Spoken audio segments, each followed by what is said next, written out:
안녕하세요. 구전 커뮤니케이션과 의견 선도자에 대해 발표를 맡은 박정환, 정민지, 오남경입니다. 먼저 소개해드릴 내용은 구전 커뮤니케이션이 무엇인지, 구전 커뮤니케이션에는 어떤 모델이 있는지, 의견 선도자의 특성은 무엇이 있는지 살펴보겠습니다. 먼저 구전 커뮤니케이션이란 소비자들이 대화를 통해 제품이나 서비스에 대한 정보를 상호 교환하는 입소문을 의미합니다. 또한 대다수의 소비자가 정보를 제공하고 받아들이는 과정에서 입소문이 활성화되며 다른 사람의 정보를 추구하게 되는데, 첫 번째로 구매 결정에 대한 확신을 가질 수 있기 때문이며, 두 번째로는 신속하게 상품 정보를 제공받기 위해서 구전 커뮤니케이션을 중요시해야 합니다. 세 번째로는 구입에 따른 위험 부담을 줄여주며, 마지막으로는 정보를 제공받아 쉽게 구매하기 위해서 다른 사람의 정보를 추구하게 됩니다. 구전으로 전달되는 내용으로는 주로 상품에 대한 정보 제공을 말하는 상품 뉴스와 긍정적이거나 부정적인 사용 경험, 최종 구매에 결정적인 역할을 하는 충고를 들 수 있습니다. 이 세 가지 구전 내용이 어떻게 전달되는지 알아보겠습니다.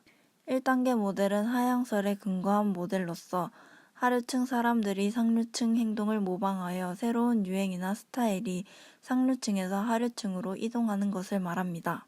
오늘날에 와서는 사회 계층을 구분하는 기준이 모호하므로 대중에게 영향력이 큰 저명인사나 부호, 연예인, 정치인 등이 전파자 역할을 하고 있습니다. 그 예로 케이트 미들턴에 이은 왕실 완판녀로 등극한 메건 마클리가 있습니다. 17년 12월 1일날 해리 왕자와 동행한 첫 공식 행사에서 그녀가 들었던 도트백이 11분 만에 매진되며 새로운 패션 아이콘으로 떠올랐습니다.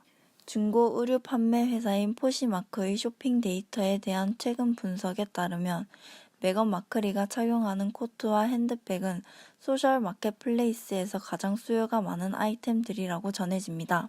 현재까지도 메건 마클리가 착용한 코트나 핸드백 등 모든 패션 아이템이 순식간에 완판, 강력한 메건 마클리 효과를 보고 있습니다. 다음으로 우리나라에서 문재인 대통령의 패션을 살펴보겠습니다. 17년 기자회견에서 독도 강치 패턴이 그려져 있는 넥타이름에 큰 화제를 불러일으켰으며 해당 넥타이는 매진 행렬을 이어가고 있다고 합니다.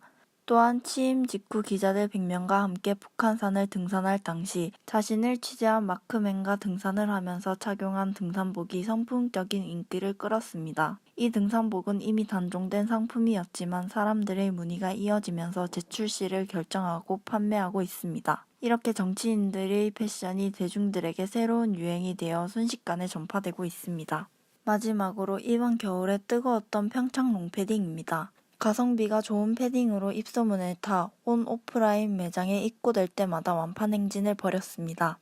평창 롱패딩은 이러한 높은 인기 속에 중고 제품을 판매하는 온라인 커뮤니티에 많게는 20만원 등 비싼 가격에 판매되고 있습니다. 이러한 평창 롱패딩에 관한 뉴스를 시청하겠습니다. 요즘 품절 대란이라는 말이 나올 정도로 인기리에 판매되는 옷이 하나 있습니다. 다름 아닌 평창 롱패딩으로 불리는 바로 이 옷입니다.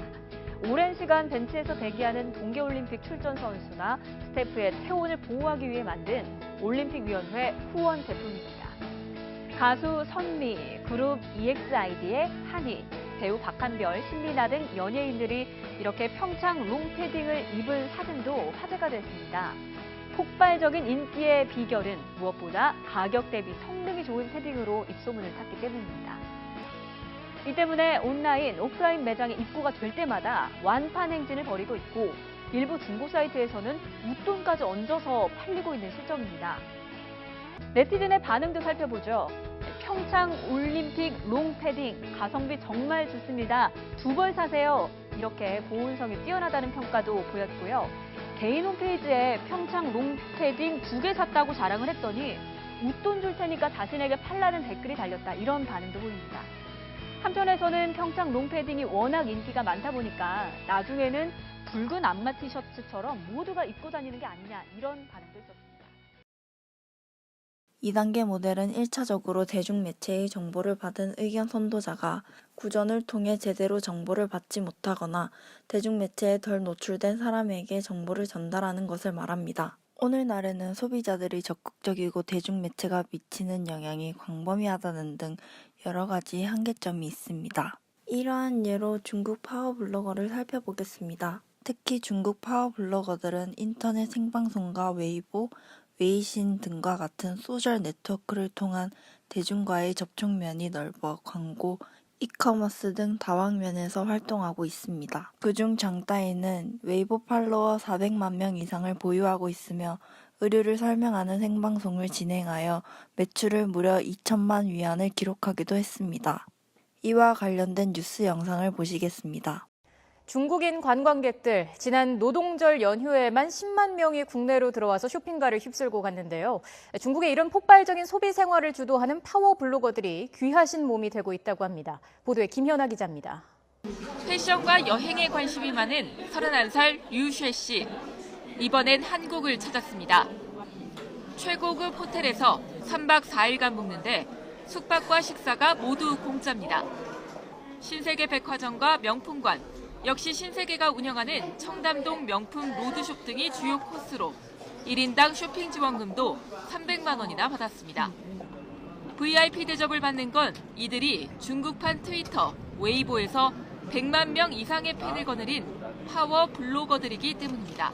30대 개별 자유여행객들이 백화점 쇼핑에도 많은 매출에 기여를 하고 있어서 현지 입소문 마케팅을 강화하기 위해서 백화점뿐만 아니라 그룹 차원에서 롯데백화점도 다음 달 패션 분야 중국 파워블로거들을 초청해 제2 롯데월드와 명품관 등을 집중 홍보할 계획입니다.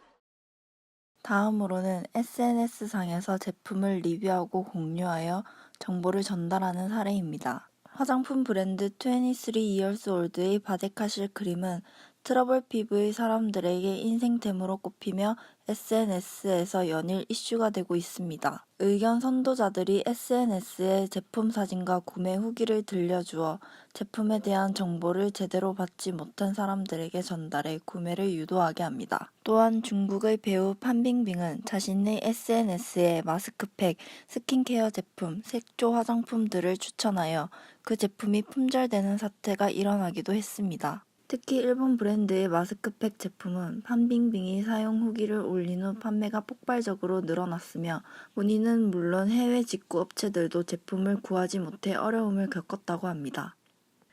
마지막으로 다단계 모델입니다. 구전 커뮤니케이션 모델에서 다단계 모델은 의견 선도자와 추종자 사이에 정보 상호 교환이 일어납니다. 구독자 수, 팔로워들이 중요한 업계인 만큼 유튜버들은 구독자들의 관심과 요구를 충족시켜 줄 만한 컨텐츠들을 찾아 제작하는데 유튜브 스트리밍은 실시간으로 독자들이랑 커뮤니케이션을 하여 구독자들의 의견을 즉각적으로 수용하며 상호 간의 의사소통이 가능하여 인기가 좋습니다. 유튜브 스트리밍 외에도 인스타 라이브, V앱 등 실시간으로 방송하는 모든 사례가 대표적인 예입니다. 그 중에서 168만 명의 팔로워를 가지고 있는 뷰티 유튜버 이사배의 유튜브 스트리밍을 보겠습니다.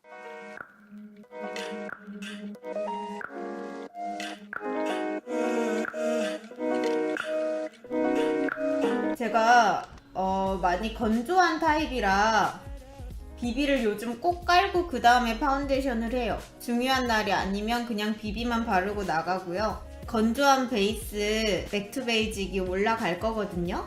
그때 더 많이 참고해 주시면 좋을 것 같아요. 저도 이런 계절에 정말 피부가 힘들거든요. 비비랑 파운데이션 차이가 뭐냐고요? 쉽게 생각하면요. 파운데이션은 색을 보정해주는 역할이라고 생각하시면 되고, 비비는 예전에는 피부과에서 쓰던 밤인데요.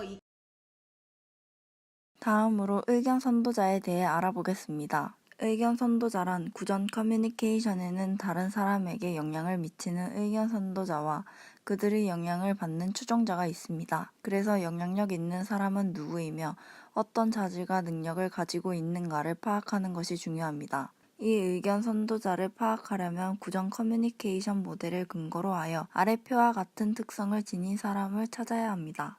의견 선도자와 추종자를 구별할 수 있는 인구 통계학적인 특성에 대해 일반화된 이론은 없지만 주로 10대와 20대 초반의 신세대들이 이에 해당하는 의견 선도자라고 할 수 있습니다. 상품 관련 특성을 가진 의견 선도자들은 상품에 관한 지식과 관심이 많고 다양하게 정보를 받아들이는 특징이 있습니다. 신상품이 나왔을 경우에 그 상품을 먼저 사용해 보려는 욕구가 강한 사람이 포함됩니다. 성격 특성을 가진 의견 선도자는 상품 평가에 자신감을 가지며 사회적 활동 영역이 넓어야 합니다. 그 예로 연예인이 착용한 액세서리가 일반 대중들에게 유행하는 등 다양한 예가 있습니다. 그리고 각종 단체에서 활동을 하고 집단에 대한 관여도가 높으며 독립적인 성향을 보이는 특성을 가진 의견 선도자는 그들 나름대로의 라이프 스타일에 따라 상품을 구입합니다. 그럼 의견 선도자의 인구 통계학적 특징에 대해 살펴보겠습니다. 최근의 통계 자료에 의하면 남성보다는 여성이 SNS 이용을 더 많이 하며 그 대부분이 10대와 20대의 연령층입니다. 즉 플랫폼의 영향력을 행사할 가능성이 높은 인구 통계는 여성, 특히 18세에서 24세의 여성이 인플루언서의 4분의 3이라고 합니다. 이들의 인플루언서 커뮤니티의 비율은 84%를 차지합니다. 그 대표적인 인물로는 95년생, 97년생 켄달 카일리 제너 자매와 95년생, 96년생 지지 벨라 하디드 자매가 있습니다. 이들은 올해 전세계 인스타 팔로워 순위에서 20위권 안에 들었으며 지금 현재 가장 핫한 인물들로 손꼽힙니다. 그들은 인스타에 특정 제품의 사진 한 장을 올리는 데만 6억 원을 받으며 10대, 20대 여성들에게 가장 큰 영향력을 행사합니다. 또한 여자 쇼핑몰로 한국을 넘어 전 세계적으로 사업 영역을 확장해 나가는 스타일난다의 김소희 대표는 21살 때 사업을 시작하였으며 SNS와 입소문으로 흥행을 하면서 지금은 4천억대의 수입을 내는 쇼핑몰 1세대 성공 신화의 주인공이 되었습니다. 지금 유튜브와 인스타 홍보로 엄청난 상승세를 보이는 하늘하늘의 대표 하늘 또한 18살에 사업을 시작했으며 지금은 뷰티 쪽으로도 사업을 확장하였고 빠른 상승세를 보이고 있습니다. 이들의 공통점은 모두 18세에서 24세의 여성으로 그들의 전파력은 전 세계 여성들에게 영향력을 행사한다는 겁니다. 상품 관련 의견 선구자들은 상품에 관한 지식과 관심이 많으며 신상품의 구매 의도가 자발적인 특징을 지니고 있습니다. 이와 관련된 사례 첫 번째로 먹방 유튜버 벤츠를 들 수 있습니다. 벤츠는 1세대 먹방 콘텐츠 BJ 중 하나입니다. 먹방계의 조상으로 통하는 만큼 오랜 기간 엄청난 양의 음식을 맛있게 먹으며 팬들을 모았습니다. 매일 다양한 음식을 먹으며 맛있고 깔끔하게 먹는 모습으로 대리 만족을 불러일으키며 침샘을 자극하고 있습니다. 두 번째 사례로는 해외 뷰티 유튜버 제프리 스타입니다. 제프리 스타는 유튜브 채널 구독자 약 700만 명을 가지고 있으며 화려한 메이크업 스킬과 셀러브리티다운 재미있는 언변, 어려운 메이크업도 재미있게 설명해 높은 인기를 가지고 있습니다. 또한 한국에서 아직 런칭되지 않았음에도 불구하고 면세품이나 직구를 통해 많은 사람들에게 인기를 끌고 있습니다. 다음으로 성격 특성에 따른 의견 선도자입니다. 성격 특성 의견 선도자들은 다른 사람들과 어울리기를 좋아하며 사회적 활동 영역이 넓은 특징을 가지고 있습니다. 이와 관련된 사례로는 카일리 제너 립스틱이 있습니다. 카일리 제너는 인스타그램 팔로워가 1억 명이 넘는 SNS 스타입니다. 그녀는 그녀의 이름을 딴 케일리 코스메틱 립스틱을 창출했고 립키트 카일리라는 제품을 출시한 지 몇 분 만에 완판돼 화제를 모았습니다. 또한 립 제품을 판매하는 사이트도 접속 폭주로 마비돼 큰 인기를 누렸습니다. 두 번째로는 지드래곤 신발 완판 사례 영상입니다. 먼저 지드래곤이 완판시킨 아이템부터 살펴보겠습니다. 가요계의 독보적인 패셔니스타답게 패션에 관한 아이템들은 종류를 가리지 않고 대거 수집한다는 지드래곤은 그 중에서도 특히 지드래곤이 완판시킨 아이템은 바로 운동화였습니다. 그것도 역사의 길이 남을 엄청난 완판 기록을 세웠다고 하는데요. 먼저 지난 2015년 발매한 곡 쩌러 뮤직비디오에서 지드래곤이 착용했던 러닝화입니다. 뮤비 공개 불과 2시간 만에 이 러닝화를 완판시킨 지드래곤은 SNS에 툭 신발 사진 한 장 올렸을 뿐인데 해당 운동화가 삽시간에 인기 품목으로 등극, 온라인뿐만 아니라 전국 신발 매장에서 빛의 속도로 사라지는 품절 대란을 일으켰는데요. 운동화 외에도 맨투맨, 롱스트랩 모자 등 착용만 했다 하면 모조리 완판을 기록하며 패션계를 쥐락펴락해온 지드래곤. 일단은 기본적으로 20, 30대한테 굉장히 많은 영향력 그리고 인지도, 인기가 있는 거고 모델을 기용을 했을 때 노리게 되는, 얻게 되는 그런 바이럴 효과는 정말 엄청나다고 할 수 있죠. 세 번째로 홍진영 비비 완판 사례입니다. 최근 한 예능 프로그램에서 술을 마신 뒤 온몸이 빨개졌지만 얼굴만큼은 뽀얗게 유지된 홍진영의 베이스 메이크업이 화제가 되었습니다. 홍진영이 사용한 유명 파운데이션을 섞어 쓴 비마의 비비크림은 대표적인 완판템이 되었으며 해당 메이크업 루틴을 커버한 뷰티 유튜버들의 영상이 매일마다 새롭게 업로드되고 있습니다. 마지막으로 라이프스타일에 따른 의견 선구자입니다. 라이프스타일 의견 선구자들은 집단에 대한 관여도가 높고 정립적인 성향을 보이며 가격과 스타일에 민감한 특성을 지니고 있습니다. 첫 번째 사례로는 비건입니다. 비건은 엄격한 채식주의자를 말하며 고기는 물론 우유, 계란도 먹지 않습니다. 대표적인 유명 인사로 리암 햄스워드, 나탈리 포트만, 엘렌 페이지 등이 있으며 많은 유명 인사들 또한 개인 건강 또는 환경적 이유로 비건을 선택하고 이러한 라이프 스타일에 대해 이야기하고 있습니다. 두 번째 사례로는 띵굴시장입니다. 띵굴시장은 파워블로거 이혜선 씨가 2015년 25명의 셀러와 함께 시작했던 작은 플리마켓입니다. 하지만 2년이 지난 지금 다양한 소비자들을 만나 이제는 음식, 패션 카테고리까지 갖추며 대표적인 생활 잡화 시장으로 진화되었습니다. 이렇게 띵굴시장은 판매자와 소비자 모두 움직이고 있고 플리마켓에서 독보적인 브랜드가 된 라이프 스타일의 사례라고 할 수 있습니다.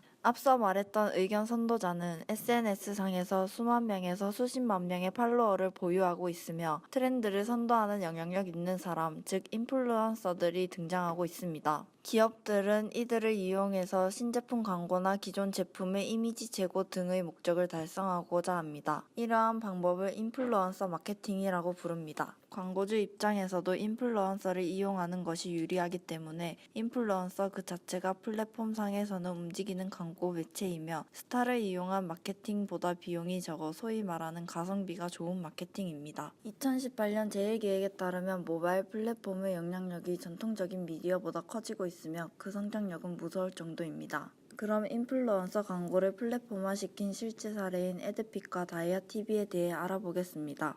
에드픽은 소셜 인플루언서들이 바이럴 활동을 이용한 광고 업체인데요. 인플루언서가 스스로 에드픽에 등록된 캠페인 중 홍보하고 싶은 캠페인을 선택하여 다양한 소셜 매체에서 소개를 하는 형태로 진행됩니다. 이로 인해 측정 가능한 성과가 발생하면 광고주가 지불한 광고비의 일부를 개별 인플루언서들의 성과에 비례하여 지급하는 시스템입니다. 에드픽의 광고는 각 매체별로 유저 유입 유도형인 CPC 광고 상품, 영상 홍보형 CPV, 앱 설치 유도형 CPI 등으로 전파되고 있습니다. 다음으로 다이아TV입니다. 다이아TV는 유튜버 등 인터넷 스타의 기획사라고 할 수 있는데요. 인터넷 스타를 위한 이 기획사를 흔히 다중채널 네트워크, 줄여서 MCN이라고 부릅니다. 다이아TV 내에 속한 인플루언서들은 각 카테고리별로 몇백 팀의 파트너십을 가지고 있으며 이로 인한 수입은 몇천만 원 이상이라고 합니다. 이 외에도 다양한 인플루언서 플랫폼화 업계들이 생겨나고 있는 추세이며 인플루언서 시장은 지금도 빠르게 성장하고 있습니다.